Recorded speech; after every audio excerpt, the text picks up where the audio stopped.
नमस्कार मित्रांनो. तर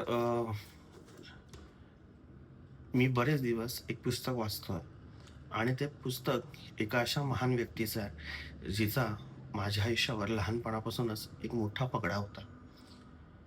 एक छत्रपती शिवाजी महाराज बरोबर एक ती महाराणी अशी जिची तुलना होते आणि सगळ्यात जबरदस्त कणखर स्त्री शासक म्हणून जिचं नाव ह्या त्रिलोकात होतं, त्या अहिल्याबाई होळकर. त्यांचं हे पुस्तक मी गेले 8 दिवस वाचतोय.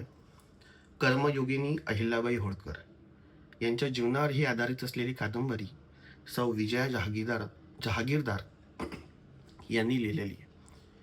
हे पुस्तक मी रिकमेंड करेन त्या प्रत्येक वयात आलेल्या मुलाला, प्रत्येक वयात आलेल्या मुलीला, लग्न झालेल्या पुरुषाला, नुकतंच लग्न झालेल्या पुरुषाला, नुकतंच लग्न झालेल्या स्त्रीला.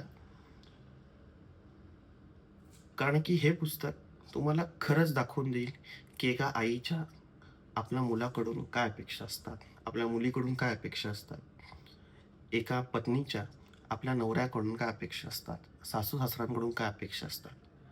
हे पुस्तक वाचल्यानंतर जर तुम्हाला असं वाटत असेल, की माझ्या आयुष्यात खूप अडचणी आहेत किंवा तुम्हाला असं वाटत असेल, की माझ्या आयुष्यात खूप अडचणी आहेत आणि मी आता ह्यांना कसं सामोरं जाऊ, तर तुम्ही हे अहिल्यादेवींचं पुस्तक, यांच्या जीवनावरची कादंबरी नक्की वाचा. मी सगळ्यांना रिकमेंडेड करेन. आयुष्यात इतका मनस्ताप, त्रास सहन करत, सगळ्या स्वप्नांचा बेरंग करत त्यांनी एक उत्तम शासक आणि आपलं आयुष्य फक्त देशासाठी, समाजासाठी वाहिलं. त्या अहिल्याबाईंचं हे पुस्तक तुम्ही सगळ्यांनी नक्की वाचा, अशी मी तुम्हाला विनंती करतो.